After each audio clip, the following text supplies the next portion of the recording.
the Baal Hasulam of righteous memory, says that in his opinion, there is only one soul in all of creation, Hashem's Zulato, Hashem's other. This is something that actually becomes quite clear when you start learning Kabbalah, especially through the lens of Chassidut. Adam is living 100 million lives, and he's living them through now Knesset Yisrael, Hashem's bride. This is because we inherited the godly soul through Yaakov Avinu, our forefather Jacob, the Bechir Ba'avot, the chosen of the Avot, whose face is engraved on the Kisei HaKavod. Yaakov lo met, it says. Yaakov never died, and we now understand what that means. This is possible because the soul is not actually bound by space and time, nor can it even technically subdivide, so this is actually quite an obvious teaching. However, this level of the soul, where everything is just one, is called Yechida, which means one soul. Not just one with Hashem, but also itself, unique and one. However, it does appear differently in the 600,000 souls of Israel and sparks, which is you and me, because of our nefesh abahamit, because of our body, which closes off the gates and the doors in our heart and soul, giving us a different expression, giving us a different personality, giving us different strengths from the unique soul. However, as we refine ourselves through Torah mitzvot, we start to open these gates and we start to actually see the oneness of our soul more clearly. We don't even realize this when we're born. We feel like we're unique and individual. However, the more work we do, the more obvious it becomes. Now, this is a great secret. When just one Jew is completely rectified through teshuvah and no longer sees himself as a distinct individual, but rather that his soul is present with all Yisrael in one soul, then immediately the Moshiach will come. So how do we do this? Well, it happens in 3 stages. The first stage, when a person may only get occasional glimpses of this one soul, during, for example, tefillot on Yom Kippur and Rosh Hashanah, we're still navigating between what's right and what's wrong, what's permitted and what's not permitted. Then, eventually, we overcome that, and we start to feel our individual soul more clearly. We become more alive in that sense. But still, we view ourselves as separate, but in this state, it actually causes us pain. We want to experience the wholeness. And then finally, at the very highest stage, we reach a state of wholeness. There, physical nature no longer blocks awareness, and we feel completely and utterly connected to the entire Jewish people. And as I said, when one person achieves that, the Moshiach will come.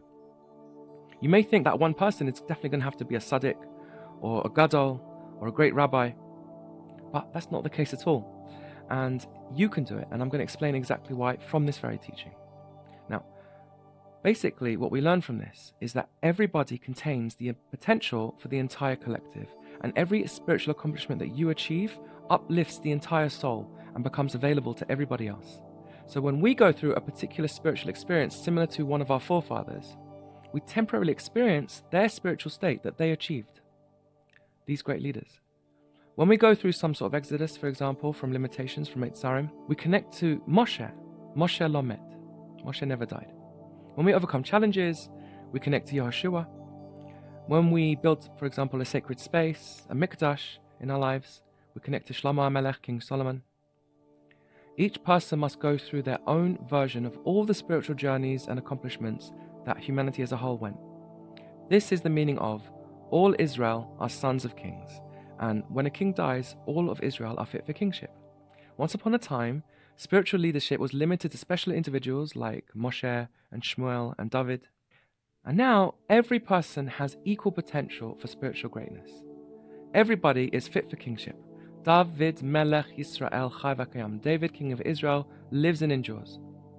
Now, there's a famous Gemara that says that before the coming of the Moshiach, the children will no longer respect their parents, they'll have chutzpah. And Rabbi Yehuda Alshag explains that this is exactly right. This is coming from the fact that this generation that we live in now, even though technically it appears like we've reached the lowest of lows, nonetheless, we have access to all the spiritual accomplishments that we achieved over the course of history.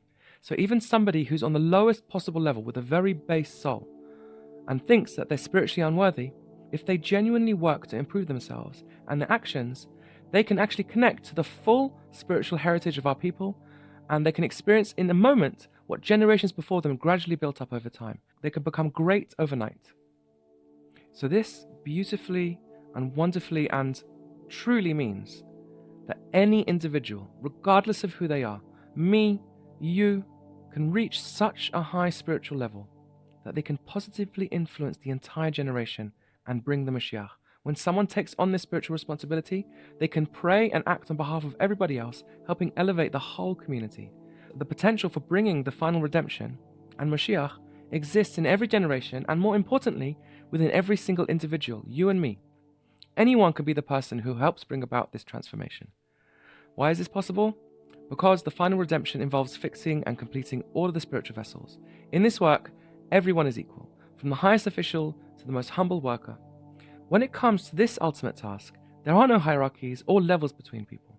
Everybody has the same potential to contribute to this transformation. So now back to the song. Maybe we can understand it better. Look inside through the heart of a Jew. Open up its many doors. And the soul that you'll see there inside is a reflection of yours. For each soul is a part of one whole that joins us to each other. We are all part of one another and have always been one. We are one since way back in time, unified at our start. We began as a nation to live and believe with one heart. You and I, we were all gathered there. As one we said we will do in here. We were born to belong together and forever be one. There are times when we might drift apart and go our own separate ways, but the spark from above that we share is alive and ablaze. Soon Moshiach will gather each spark and wipe the darkness away. He will gather us all together, and we shall ever be one. Forever one, we will go far. It's not who I am, but who we are. We need to just reveal it. We need to try and feel it. And never are we alone. We have each other as our own. Nothing can divide us, for we are forever one. When you see a Jew, remember that they are the heart of your heart, the soul of your soul. Love them as yourself, for they are your very self. Am echad, b'lev echad.